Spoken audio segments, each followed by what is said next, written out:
Ayo. Cek cek. Bismillahirrahmanirrahim. Assalamualaikum warahmatullahi wabarakatuh. Perkenalkan, saya Adi dari Sangga Buana Institute yang akan memandu diskusi pada sore hari ini. Selamat sore kawan-kawan yang bersaksi.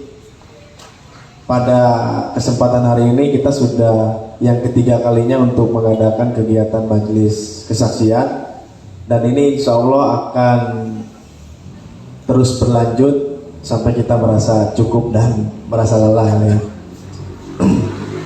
Ini adalah sebentuk dari wujud kita untuk terus membangun atau menciptakan kultur budaya diskusi di Kabupaten Lebak.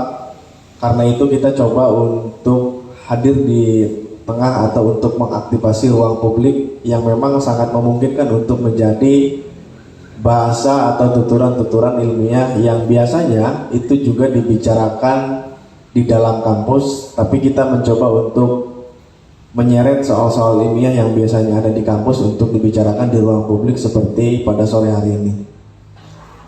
Alhamdulillah pada kesempatan hari ini ada dua pembicara yang sangat luar biasa. Pertama itu ada Kak Dadan Sujana.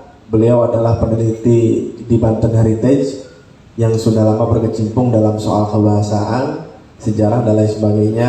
Juga ada Pak Erwin Salvariansi yang kebetulan juga pengajar di jurusan Bahasa Indonesia Universitas Tirtayasa, juga sekaligus sebagai pembina dari Sangga Buana Institute, yang kebetulan kajian-kajian beliau juga mengkaji tentang studi kebahasaan atau studi linguistik bahasa Indonesia dan juga bahasa yang ada di Banten. Nah, kawan-kawan, pada sore hari ini diskusinya membahas dengan tema Banten, bahasa dan identitas kita. Sebetulnya dengan keidentitasan ini tidak dimaksudkan untuk meruncingkan bahwa setelah kita mengetahui identitas kita, ini juga tidak menjadi perbedaan bahasa, tidak menjadi wacana atau alat untuk menyatukan diri dengan berbagai daerah di Indonesia. Nah, dengan adanya diskusi pada sore hari ini juga dimaksudkan untuk melihat lagi ke dalam seperti apa sih sebetulnya bahasa yang ada di Banten, Sundanya Sunda Lebak, Sunda Paneglang atau Sunda Ciamas dan lain sebagainya. Nah, itu adalah sebagai bentuk penemuan diri ke dalam. Nah, tidak lupa juga terima kasih kepada teman-teman Seija dan Adinda Kabupaten Lebak yang pada sore hari ini sudah bisa menyempatkan waktu untuk hadir di agenda majelis kesaksian. Terus juga ada dari mahasiswa Untirta, terima kasih. Juga teman-teman dari OSIS SMAN 1 Sajra dan juga SMAN 1 Rangkas Bitung. Nah, kawan-kawan, tidak banyak waktu, langsung saja kepada Pak Erwin Salvariansi untuk berbicara mengenai studi kebahasaan atau studi linguistik, dan memang ragam bahasa di Banten itu ada apa saja sih? Mangga, disilakan Pak Erwin.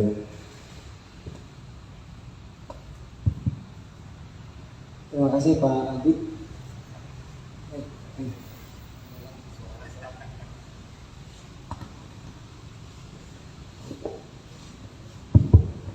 Assalamualaikum warahmatullahi wabarakatuh.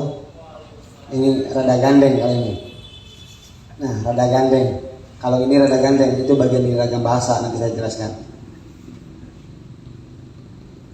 Salam kenal Pak Dadan. Tadi saya kenal dari Pak Wandi. Itu misalnya Pak Dadan dari STP. Terima kasih yang Pak Wandi tadi. Teman-teman dari Untirta ada, dari SMA 1, dari teman-teman Kumala juga ada, dari Saija Adinda.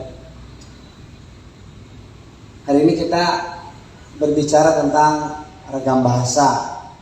Ragam bahasa yang ada di, kalau saya biasa berbicara ragam bahasa Indonesia misalnya.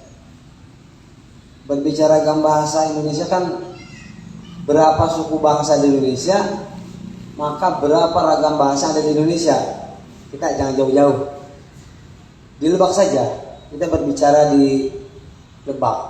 Kaitannya dengan ragam bahasa, apalagi tadi ada bahasa dari Pak Adi katanya bagaimana identitas bahasa kita. Ini kita nggak usah luas-luas dulu ke Banten, Lebak dulu aja Pak Dadan ya, nanti biar nyambung dengan Pak Dadan. Ini karena bahasa bagian dari budaya, atau budaya bagian dari bahasa. Kenapa bahasa kita beragam? Tentunya banyak beberapa faktor yang mempengaruhi itu semua.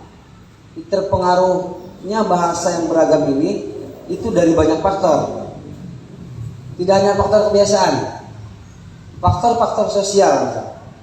Kalau di jurusan pendidikan bahasa Indonesia ada mata kuliah sosiolinguistik, itu kajian bahasa dengan kehidupan sosial.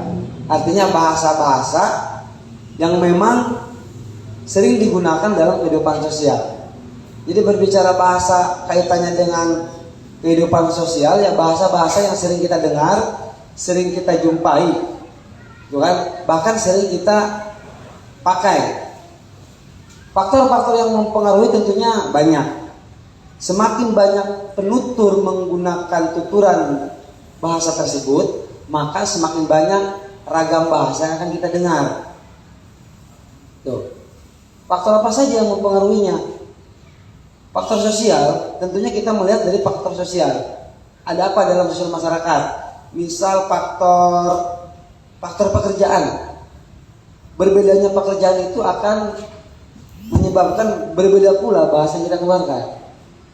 Faktor sosial apa lagi? Termasuk faktor umur. Faktor umur.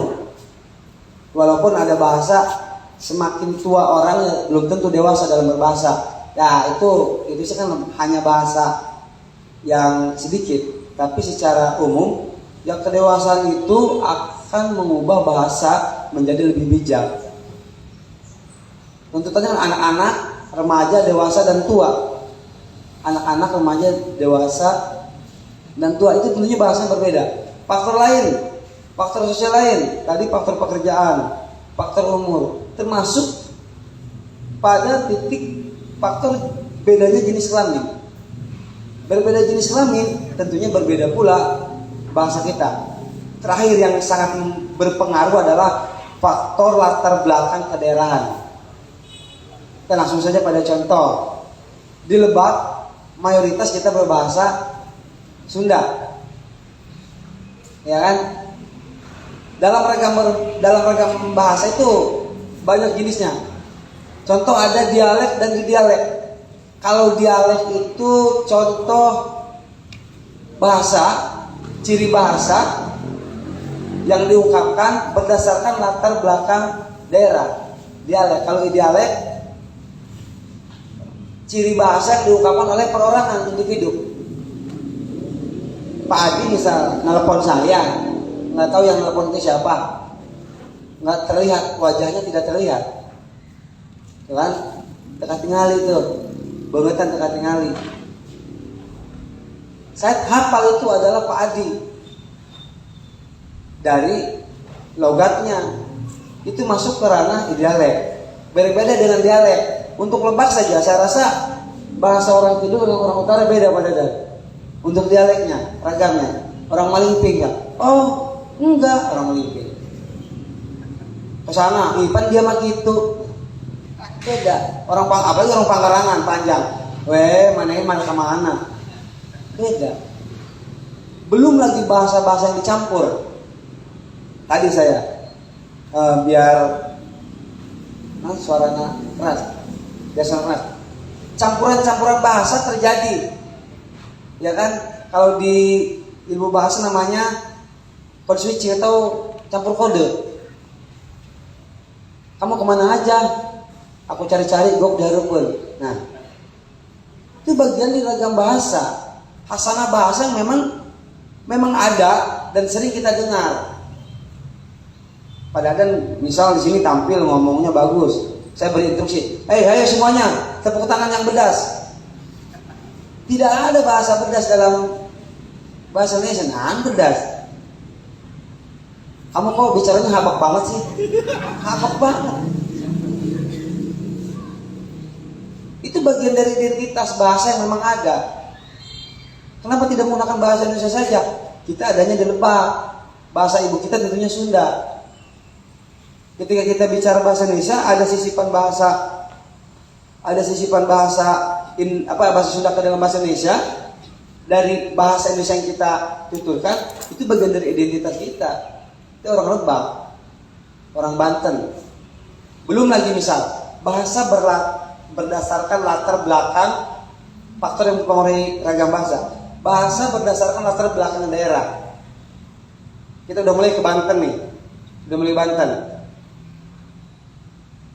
Orang Serang dengan orang Rangkas, bahasanya, Serang punya bahasa Jawa Serang, Lebak punya bahasa Sunda. Kita bandingkan dulu bahasa Lebak dengan bahasa Serang. Saya jauh-jauh dari Rangkas nih, karena kebetulan saya kuliah di Serang. Saya jauh nih dari Rangkas, naik elep dari Pangkarangan ke Medan, bawa cau lima, mau cau kan. Begitu turun di Serang, kata orang Serang, wih gedang. Sakit hati saya, sakit. Jauh mau cau asak, cau atap. Datang ke Serang jadi gedang. Kan gedang di kita mah pepaya. Ternyata gedang itu adalah pisang di Serang. Itu bagian dari ragam bahasa budaya kita dengan banyaknya bahasa. Maka tidak lepas kita dari bahasa tersebut. Makanya tagline kita adalah gunakan bahasa Indonesia, kuasai bahasa asing, lestarikan bahasa daerah. Kenapa misalnya ibu-ibu muda, nih koreksi kemudian takut salah ya, hasil kajian bahwa ibu-ibu muda di Lebak sekarang enggan menggunakan bahasa Sunda. Jadi budak ngora nikah misalnya, neng ini bisa nikah muda misal, punya anak, dia enggan ngomong bahasa Sunda ke anaknya, ngomongnya bahasa Indonesia. Gagapannya bahasa Indonesiaan. Anak aku mah bahasa Indonesiaan aja tahu.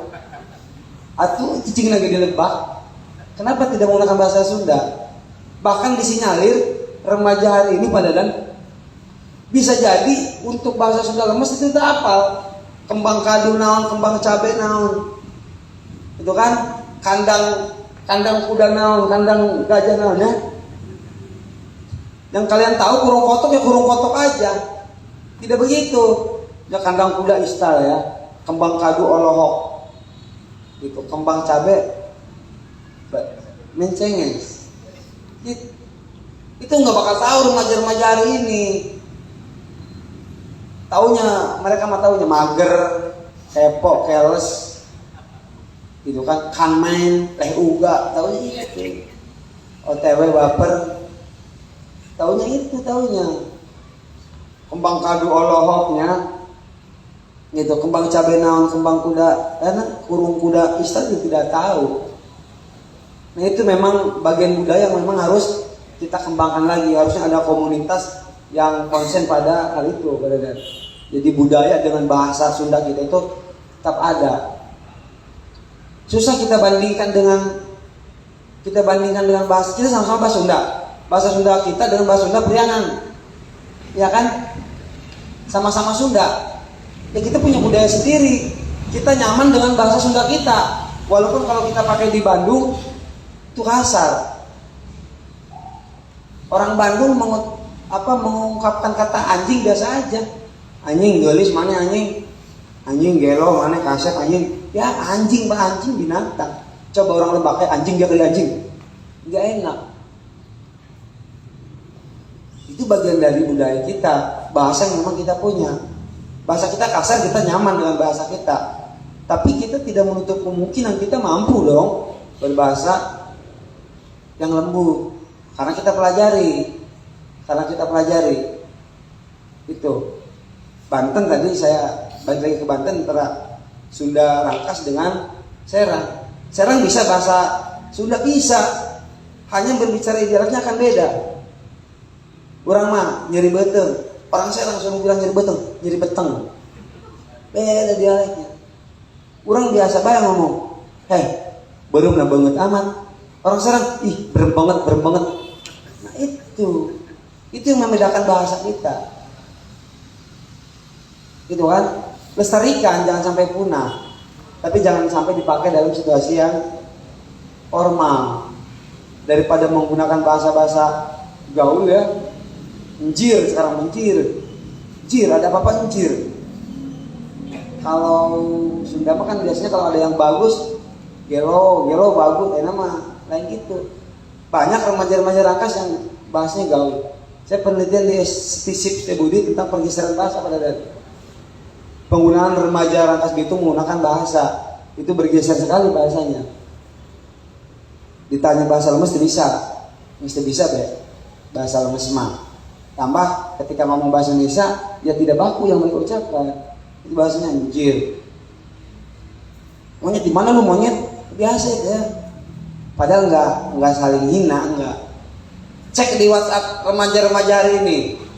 Monyet. Waktu kebun binatang aja tuh isi grup itu monyet. Bahasa anjing yang anjir udah biasa. Gitu ya. Nah, maka dari itu tentunya perlu perbaikan kebahasaan kita, karena bagaimanapun bahasa itu bagian dari budaya kita. Nanti pada ada yang menambahkan kaitannya dengan politik bahasa. Dulu saya sempat, karena saya di Serang dari tahun 2001, di Serang itu di sekolah-sekolah pemerintahnya itu mewajibkan mulok bahasa Sunda. Mulok bahasa Sunda diwajibkan di Serang, yang notabene bahasanya Jawa Serang. Lu ngajana orang Serang, hasilnya tadi itu ditebaki, berem banget, nyeri beteng. Itu berarti bahasa mungkin ingin mempertahankan. Jadi itu ada wacana bahasa Banten, ya Sunda atau Jawa Serang. Padahal kan ternyata di Banten itu ada bahasa Sunda yang menggunakan Sunda itu kan Lebak, Pandeglang, Tangerang. Yang menggunakan Jawa Serang itu hanya Serang. Cilegon ini Jawa sudah beda padahal. Dia Jawa Cilegon. Jadi beragam di Banten bahasanya. Beragam bahasanya. Itu baru Banten. Belum lagi nanti kita berbicara Indonesia. Ya kan? Untuk berbicara Indonesia, untuk urusan satu huruf saja dipermasalahkan. Beda maksudnya. Ini orang Medan. Kemana? Mau berangkat dari kuliah. Saya bersama teman-teman berangkat dari kuliah. Itu permasalahan huruf saja. Yang disimpan di bandingkan dengan orang Betawi yang nya disimpan di ujung. Itu permasalahan huruf untuk bahasa. Orang Betawi kan, orang Medan kan di tengah. Berkuliah, kemana, berangkat. Orang Betawi, ada apa? Nya di ujung. Mau kemana? Sekarang jam berapa? Jam 12 sekarang seperepet. Itu maksud saya, nggak usah dipaksakan juga mentang-mentang orang Betawi. Mau ke Meneng, nggak begitu. Mau beli FM, apem padahal. Biasa aja padahal. Itu permasalahan bahasa. Belum lagi kita bedah secara luas mungkin ragam-ragam bahasa yang lain. Ya kan ada ragam tinggi, ada ragam rendah kalau di bahasa. Tadi baru dialek dan dialek. Terus kemudian ada basilek, ada akrolek. Kalau akrolek kan ragam tinggi. Kebanyakan orang itu akrolek itu digunakan oleh orang-orang yang baru masuk kuliah. Biasa bahasa-bahasa ilmiah yang digunakan kadang-kadang. Ya walaupun nyambung. Misal main futsal, tiba-tiba protes ke wasit. Sit, maaf dia sudah memotivasi saya. Maksudnya mendorong. Daripada biasa baik. Kadang-kadang ilmiah. Aduh, aku dimotivasi oleh teman-teman sampai jatuh. Disurungkan. Kan motivasi mendorong. Atau kalian pulang ke Lebak Saniter sana dia, ke Pugerang, ke rumah ke mama. Mah, ini apakah nasinya masih aktual? Nah, hangat aktual. Nggak usah dipakai untuk nasi, nggak usah pakai aktual. Mentang-mentang harus akrolek, ragam tinggi kemudian dipakai. Tidak begitu, konsepnya bukan begitu. Pertahankan budaya, tapi pemakaiannya itu yang harus disesuaikan.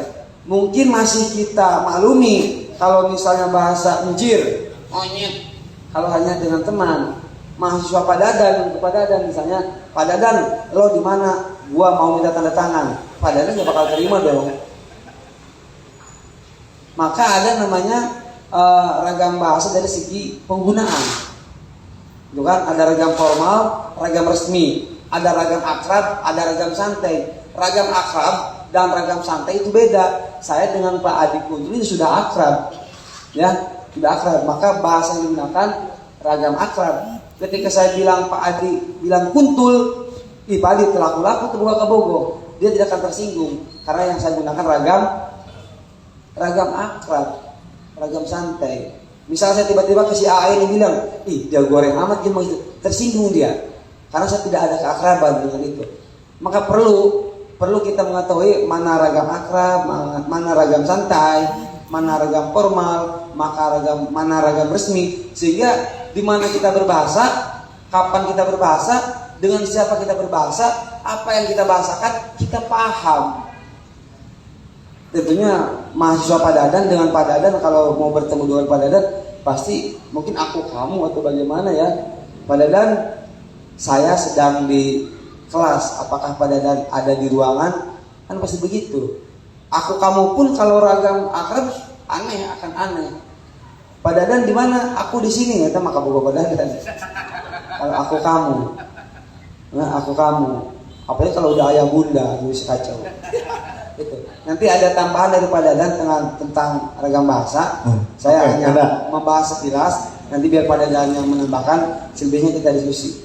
Terima kasih Pak. Paling bentar dulu kan, ini kan terkait dengan ragam bahasa. Kira-kira misalkan terkait di Lebak, tadi kan ada ragam aksen ya atau logat, dialek gitu, dialeknya.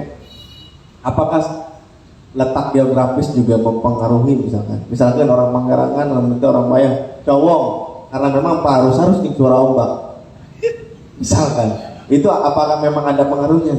Ya, itu ada berpengaruhi, mungkin tidak terlalu banyak ya, tapi yang jelas yang banyak berpengaruh itu adalah faktor lingkungan sekitar faktor pergaulan.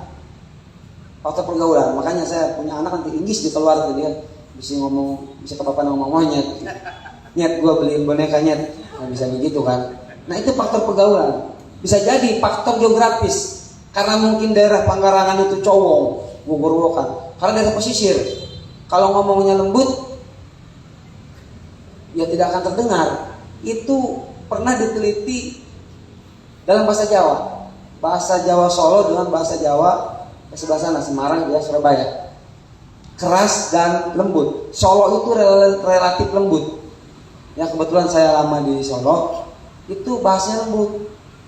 Monggo saya, mas mbak ini kamar mandinya di mana ya, monggo, enak monggo. Nanya juga mau kemana, enak.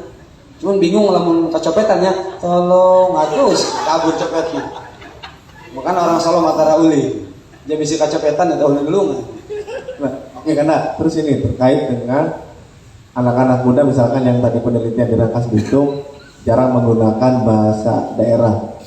Apakah itu juga dipengaruhi dengan arus urbanisasi atau memang arus perkotaan yang mulai mengota di Rangkas Bitung? Kan sekarang sudah mulai terhubung nih, Rangkas Jakarta, walaupun memang sudah dari dulu. Terus juga belum nanti perihal dengan tol, itu kan sudah sampai Ciles dan lain sebagainya. Apakah itu juga berpengaruh terhadap penggunaan bahasa daerah di kalangan anak-anak muda?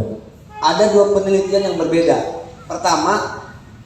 Penelitian yang pertama adalah si remaja akan bangga menggunakan bahasa asli ketika berada di luar daerah dan bertemu dengan bahasa Selembur. Saya ke Bandung, ketemu dong dengan orang Rangkas, maka nggak mau saya ngomong lembut. Kayak ngomong kasar bah, dia di mana? Emang dia tadi dia. Jadi angkatnya orang Bandung, asli Rangkas dia. Kemudian tahun 2020 saya melakukan penelitian tentang penggunaan bahasa, ya penggunaan bahasa oleh mahasiswa yang berasal dari Lebak. Kebetulan mahasiswa di Untirta. Kenapa mereka banyak menggunakan bahasa Indonesia? Tadi faktor lingkungan pertama, kedua ternyata faktor gengsi, beneran. Jadi remaja hari ini merasa malu lah ngomong bahasa Rangkas. Dengan bahasa Indonesia baik. Yang gua lu. Gua lu mati gua tali lu. Jadi ngomongnya enggak. Nah, kalian lebaran mudik lah, lebaran yang dari kota mudik itu dari Tangerang banyak tuh. Oh tuh ngomong gua lu semuanya. Gua lu, gua tambah gua pak. Jadi banyak. Jadi ternyata faktor gengsi. Contoh kasus ibu-ibu muda tadi. Ya, ini faktanya begitu. Ibu-ibu muda yang punya anak, mereka enggan berbicara bahasa Sunda pada anaknya. Padahal saya mah yang lahiran 80-an, Padadan juga sama. Bahasa ibu kita mah bahasa Sunda, bukan salah. Bahasa ibu kita itu, bahasa pertama kita itu bahasa Sunda. Saya baru mendapatkan bahasa kedua, B2, B1, B2, B1 saya sudah, B2 saya itu bahasa Indonesia itu di sekolah SD. Itu kan mungkin Pak Dadan juga sama. Pak Dadan bisa bahasa Indonesia ketika masuk SD karena gurunya ngajar bahasa Indonesia. Kita baru mengenal bahasa Indonesia. Gitu. Tapi hari ini beda Pak Dadan. Hari ini beda. Ibu-ibunya itu mencen dasar ke sekolah-sekolah acan itu mudah. Itu sudah diajarkan bahasa Indonesia. Sini mau minum, minum. Itu kan, sini kamu jangan nakal. Itu orang Rangkas padahal, orang Cipanas, orang mana itu. Itu bahasanya bahasa Indonesia ternyata. Itu faktor itu yang memang signifikan mempengaruhi. Mungkin kalau ada penelitian lagi di 2022, 2023 mungkin beda lagi perkembangan ragam bahasanya. Gitu. Ya, cukup Dadan. Oke, terima kasih Pak Erwin. Selanjutnya mungkin ke Pak Dadan terkait dengan kenapa sih kemudian di Banten banyak ragam bahasa mulai dari Jawa terus Sunda atau memang kalau ke Tangerang dikit Betawi Tangerang gitu ya? Enggak, benar.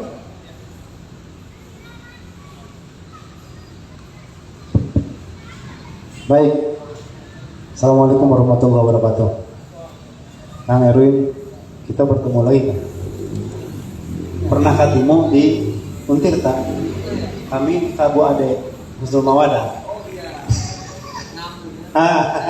Nah, itu. Ya, persoalan di Provinsi Banten. Ini orang-orang SKB kan? Ngerti bahasa Sundanya? Jadi di Provinsi Banten eta minimalnya aya 3 bahasa gede, aya 2 bahasa gede. Bahasa Jawa jeung bahasa Sunda. Ditambahan hiji ku Tangerang, bahasa Betawi. Nah, hasil kajian di balai kantor bahasa eta aya 5 ayana. Tambahan hiji bahasa Lampung di Anyar ngan sacewok hungkul bahasa Lampung, salembur hungkul bahasa Lampung eta. Ditambah jeung bahasa Cina Betawi anu di Tangerang. Nah, kami yakin tiba heulana eta bahasa Sunda anu dipake ke orang Banten. Baheula mah can aya Banten nya. Kami yakin bahasa Sunda.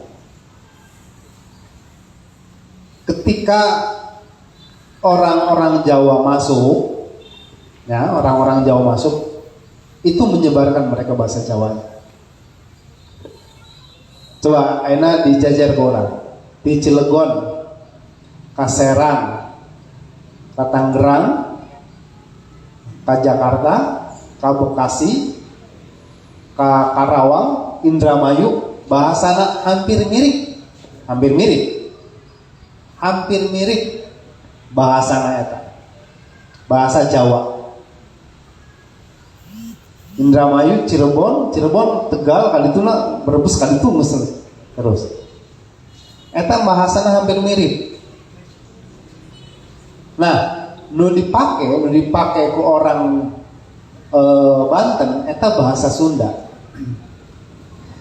Akan tetapi bahasa Sunda nu dipake ku orang Banten. Nah, bahasa Sunda dipakai ke orang Banten jeung bahasa Sunda dipakai ku sakuring orang Sunda kabehan, ieu telah aya pergeseran. Eta dimulai tahun 1542. Ketika Mataram memasuki wilayah Sunda.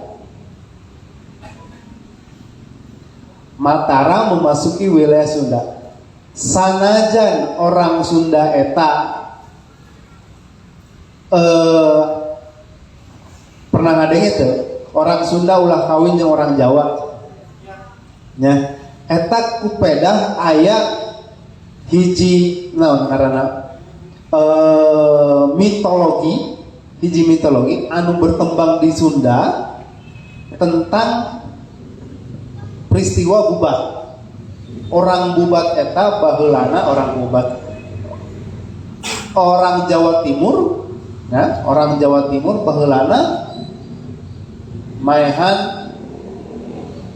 Prabu Wangi atau Prabu Siliwangi cek ayat terakhir mah Prabu Siliwangi eta lobanya ngaran Prabu Siliwangi eta. Nah, karena peristiwa eta orang Sunda aya mitos ulah kawin jeung orang Jawa. Akan tetapi orang Sunda poho. Orang Sunda eta poho. Lamun orang Mataram eta geus masuk ke orang Sunda, orang Mataram eta masuk ke orang Sunda eta tahun 1542-an. Sehingga di tahun 1542 ya, eta di Sunda, di daerah Sunda nu ngaranna para bupati piraku ka Jawa lapor make bahasa Sunda. Eta nu aya. Piraku lapor ka orang Jawa Mataram ya, make bahasa Sunda. Ku kituna eta bahasa Sunda dideket-deketkeun ka bahasa Jawa. Dideket-deketkeun ka bahasa Jawa. Contohna kami rek nanya, malam naon bahasa Sunda Banten? Hah?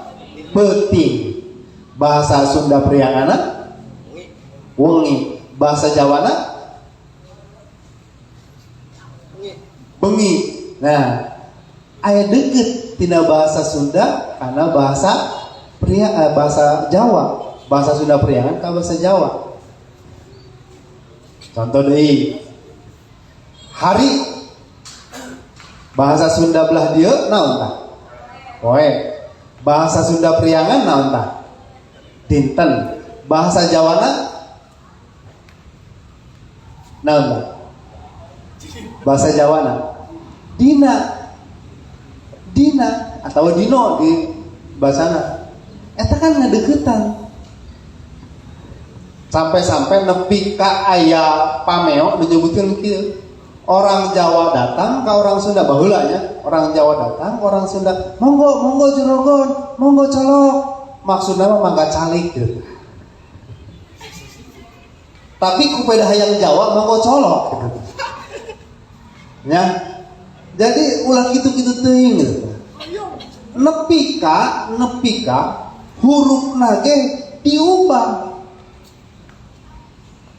Anu hafal kana orang colok kodot sawala baheula eta baheula nepi ka kuari di Jawa Mataraman itu hono coroko doto sawala. Itu yang berkembang. Di daerah Jawa Barat, di daerah Sunda aya hana caraka data sawala. Ngan ngaganti O kana A.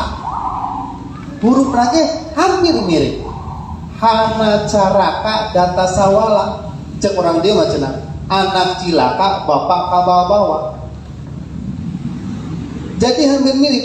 Nah, tahun 2000 kamari orang Sunda izin piraku orang nyarwaan karena bahasa Jawa nu mata huruf Sunda diganti ku huruf kaganga. Nyaho teh huruf kaganga? Curak gitu.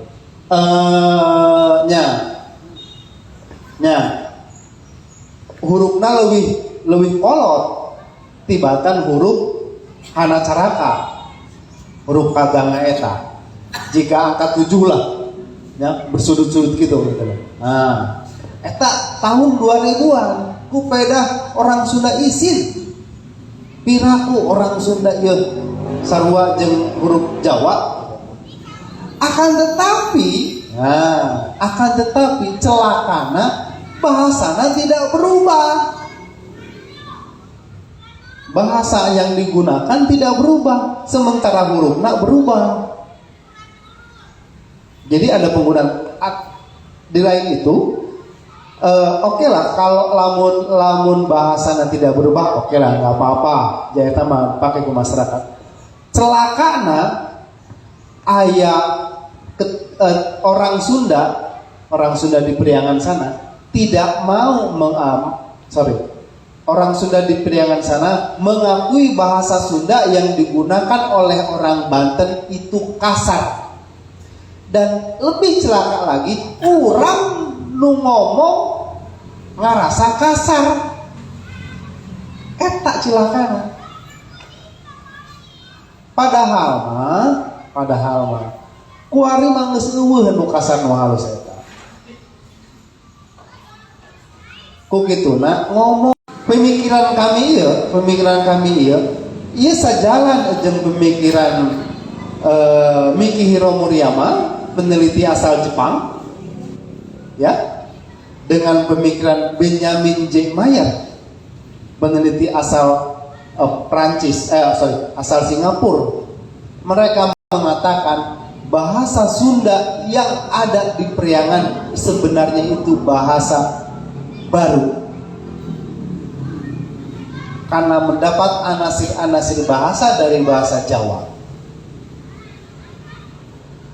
Orang Sunda lupa bahwa ada satu komunitas di Lebak yang masih menggunakan bahasa Sunda yang asli, yang tidak terpengaruh, yaitu Baduy. Nah, orang Banten, orang Rangkas, kuari orang Lebak, isi ngagunakeunna. Sementara orang luar kagum atau itu mati balik gitu. Nah, aya sabaraha bahasa anu diurang meureun geus leungit jiga nama.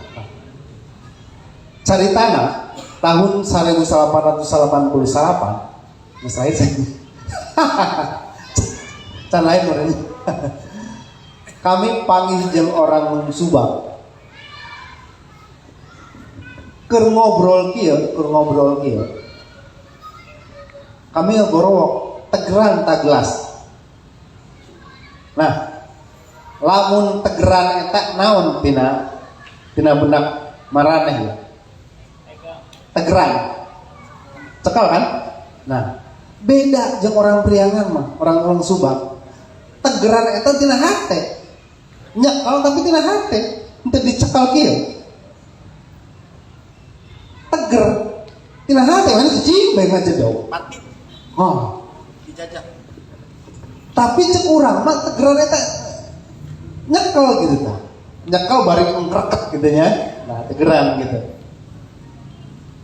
Nah, akhirna manehna ya Allah, ieu bahasa tegeran, bahasa daluang bae, bahasa daluang. Ayeuna nyaho teh daluang.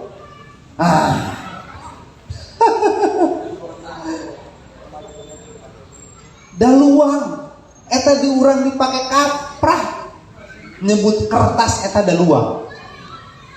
Nyebut duit baik karena duit eta daluang. Ternyata daluang itu nama sebuah pohon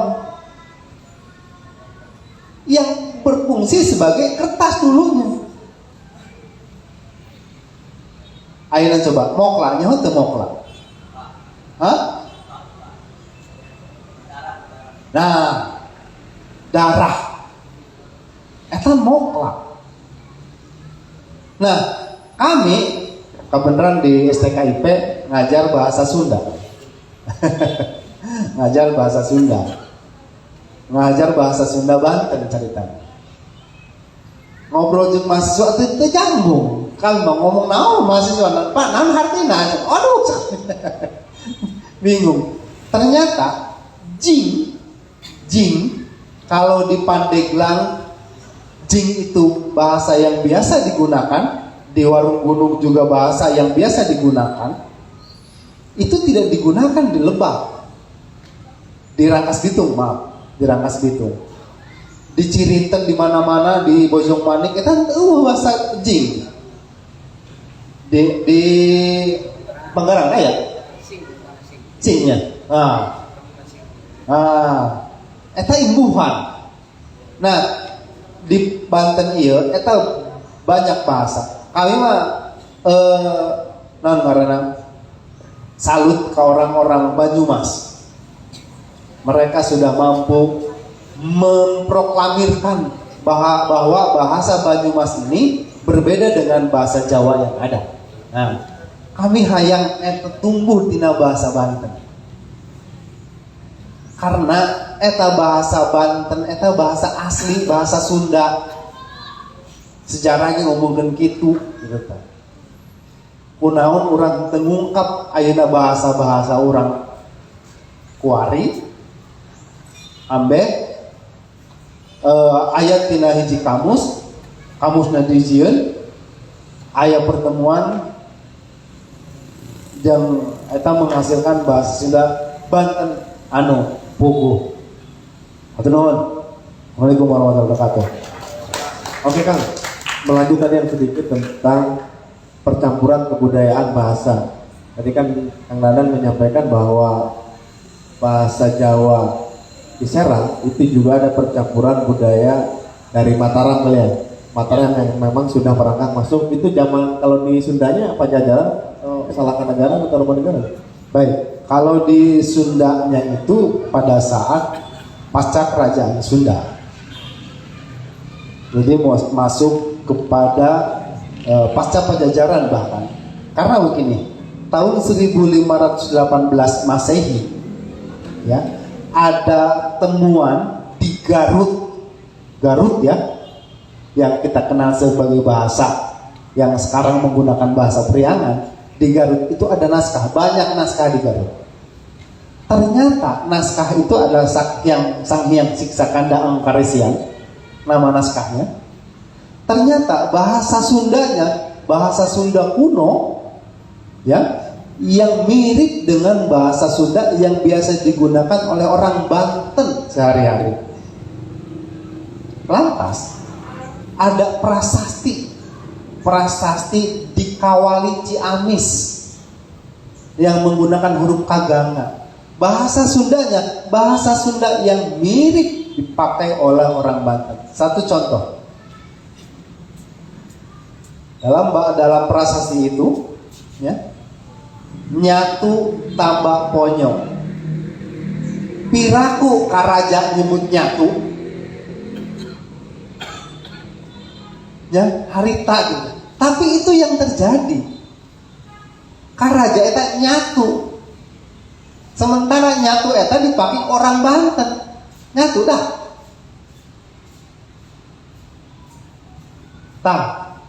hartina bahasa nu digunakan ke orang Priangan, orang Garut, orang Ciamis baheula ge sarua jeung budak urang nu kuari. Orang Priangan menyebutnya bahasa Sunda nu dipakai ke orang Banten kuari hanya mereka temukan dalam kamus bahasa prasasti, adalah kamus bahasa prasasti. Dan mereka pikir itu sudah punah bahasa-bahasa tersebut. Nah, balik lagi bahwa pasca Pajajaran di Sunda ini sudah mulai masuk Mataram, dan itu batasnya jelas, batasnya sangat jelas. Atasnya Tangerang, bawahnya Jampong Kulon. Ayeuna ka Jampong Kulon geura. Manehna ngaku orang mana? Ya, orang Panggarang. Orang Jampang Kulon ngakuna orang Banten. Orang Jampang Kulon sakitu aya di Sukabumi. Manehna ngaku orang Banten. Karena dulunya daerah-daerah tersebut tidak dimasuki oleh Mataram. Akan tetapi berkembang selanjutnya, apalagi pada zaman kolonial, masuklah semua bupati di Banten ini, semua bupati di Priangan, semua bupati di Banten, saya yakin tidak ada satupun orang Banten asli. Tidak ada satupun orang Banten asli.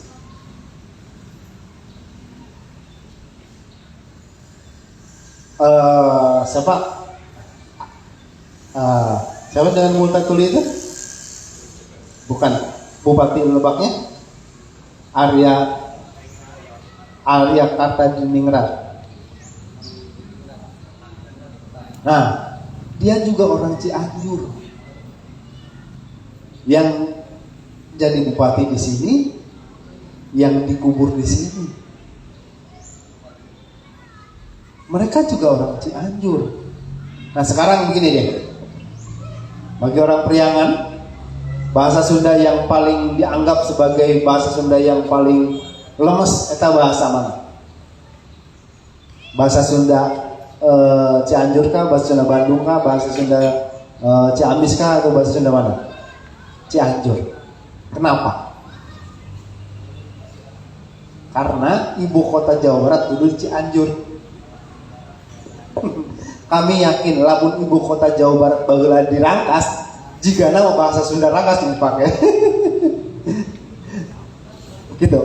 Oke, Kang. Terima kasih. Ini juga sebagai sebuah gambaran ya, Kang. Kalau saya melihat bahasa, ada kuasanya juga di sana ya. Karena kebetulan tadi yang Kang Dadang bilang bahwa di Banten juga dulu banyak yang memiliki jabatan seperti bupati atau dan lain sebagainya, itu juga datang dari Priangan gitu ya. Dan saya juga mengambil pesan bahwa keaslian sebuah bahasa itu juga bisa dipengaruhi selain oleh kekuasaan tadi, tapi juga ada unsur pencampuran budaya tadi kan ya. Termasuk juga lamun di Priangan mah mun salah kan ya, aya undang-undang bahasa ya. Di Banten mah enggak ada kan, jeplak-jeplak wae aja menyatu aja gitu. Namun di Bandung kan enggak tuang gitu. Mangga digaluh dan lain sebagainya. Nah, Betul kan seperti itu. Iya, itu yang menyebabkan bahasa Sunda tidak digemari oleh anak muda. Karena ada undak usuk bahasa. Kakolot tuang, kasajajar dahar,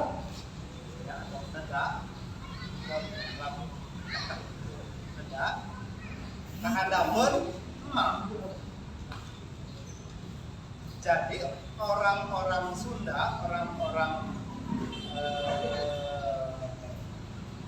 anak-anak muda, apalagi anak-anak muda yang sudah menikah sekarang, ya, itu tidak mau menggunakan bahasa Sunda. Ngajarkan bahasa Sunda ke budakna eta bisi kasar, eta kedalaman. Menurut penelitian UNESCO, ayat itu penyebab bahasa Sunda bahasa dipakai, bahasa Sunda punah, bahasa eta punah. Nu kahiji eta tidak digunakan di forum-forum resmi. Contohnya di pengadilan. Kuari di pengadilan nu make bahasa Sunda. Orang ngomongkan bahasa Sunda banyak. Di pengadilan itu tidak ada. Adapun saya pernah mendampingi Sadim baheula. Ya, Sadim eta mainnya dengar di bahasa Indonesia. Makanya bahasa Sunda eta pun terjemahan. Di masjid-masjid ayeuna jarang anu make bahasa Sunda. Jarang kami sebutkan. Meskipun aya tapi jarang. Nu kaduana tidak digunakan di forum-forum ilmiah, seminar, segala macam, itu jarang menggunakan bahasa Sunda. Yang ketiga adalah tidak diajarkan oleh orang tuanya kepada anaknya. Eta nu tadi cilakana lamun teu diwawuhkeun, ya, teu diwawuhkeun kana bahasa Sunda, anak orang rek jadi jelema naon. Kami pasea jeung mitoha, kami mengajarkan bahasa Sunda, Sunda Banten, mitoha mah mengajarkan bahasa Sunda Priangan. Sekali. Tapi leutik bae lah. Anak make bahasa nu mana? Anak ngerti tapi make bahasa Indonesia wae. Cara jadi ajaran kami make bahasa Sunda Banten ngerti-ngertina gitu. Ya. Jadi kami akan bisa pesan hungkul sama barudak-barudak ieu ulah izin pakai bahasa Sunda. Ya, pakai bahasa Sunda. Aina tadi teh anu cek Kang Erwin. Orang papangi tina kareta. Pasti nanyana, "Aa kawit di mana?" Kawit di mana? Oh, ti Rangkas Bitung. Rangkas Bitung nanti mana? Ti ulah dinya kok segala macam. Nyaho ti Rangkas Bitung mah urang pada ngomongin biasa wae gitu. Nah, itu kan artinya kedekatan, kewauhan. Naon ya wau eta lain deket sih, tapi wow. Ya, artinya kita harus wow dengan sesama manusia. Oke, terima kasih Kang Dadan yang sudah menyampaikan tadi panjang lebar terkait dengan percampuran bahasa, juga bagaimana kemudian bahasa Banten disebut kasar, terus bahasa Sunda Priangan disebut dengan lemes. Karena saya lumayan lila kan nyata di Bandung sekitar 7 tahun gitu. Jadi kadang-kadang memang ada selalu bahasa saya mah kasar, aing mah kasar memang iya gitu lah gitu kan. Jadi itu juga yang kadang jadi lamun budak lebak eta panggih bae di Bandung eta sok ka Bandung leuh. Arek ke 4 bulan ka Bandung gitu. Saudara sana terus ke Bandung. Nah, paling kita masuk ke sesi tanya jawab. Nah, kepada teman-teman mungkin dari Seija, terus dari teman-teman OSIS, dari teman-teman UTIRTA juga ada yang ingin kita diskusikan terkait dengan kebahasaan atau yang berkaitan dengan identitas kita yang tadi sudah disampaikan oleh Pak Erwin dan juga Kang Dadan Sujana. Mangga kepada teman-teman ada yang ingin mengulas atau mendiskusikan? Oke.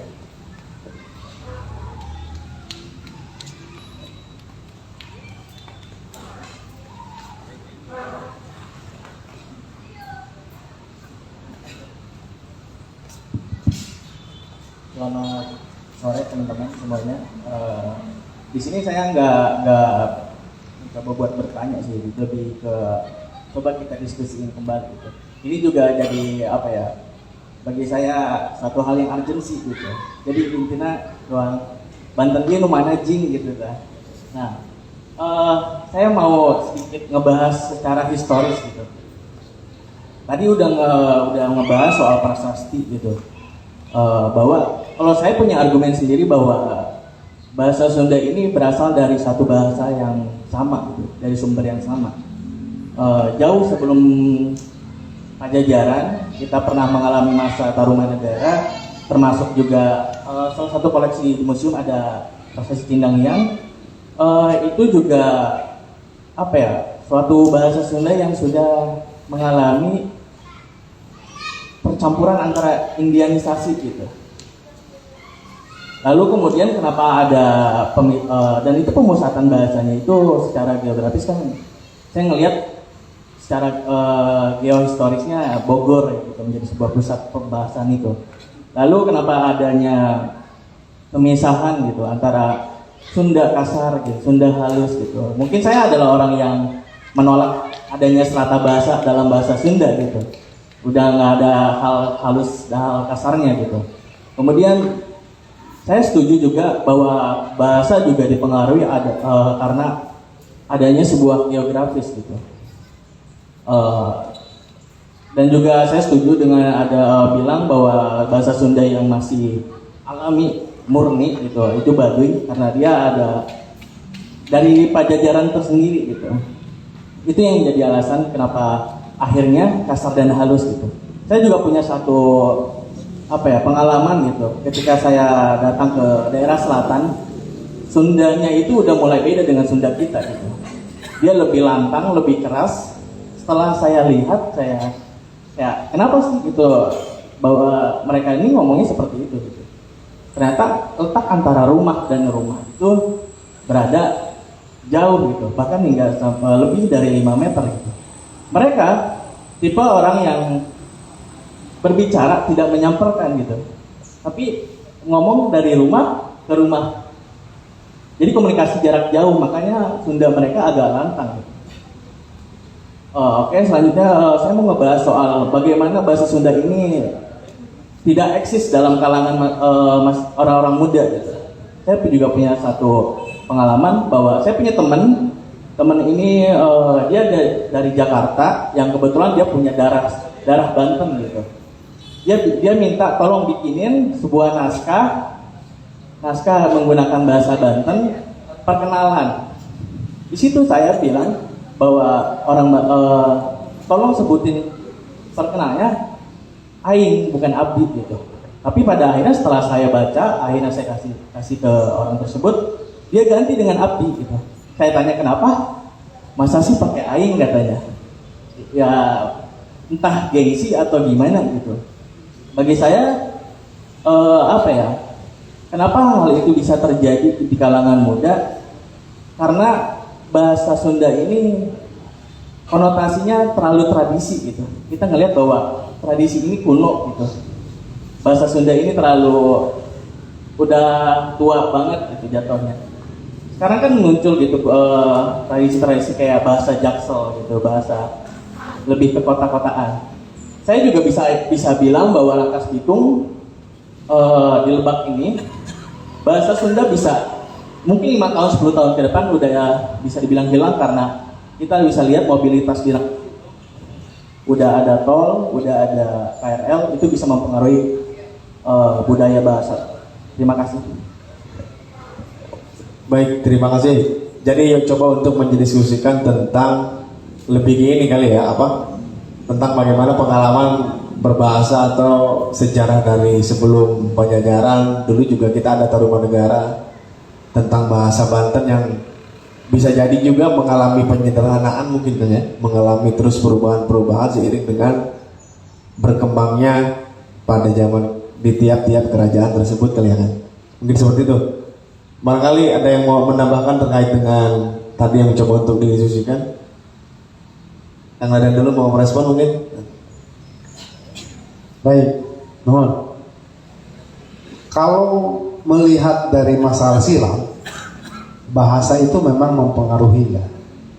Akan tetapi sejarah itu kan tidak seluruhnya adanya prasasti Cidanghiang ya. Itu sebagai bukti bahwa India pernah masuk ke wilayah Jawa Barat, pernah masuk ke wilayah Banten. Gitu. Nah, pertanyaan kita, ngapain Tarumanagara membuat prasasti di tempat itu? Tentu di situ ada masyarakat, betul nggak? Nah, masyarakatnya ini berbahasa apa? Tentu berbahasa Sunda.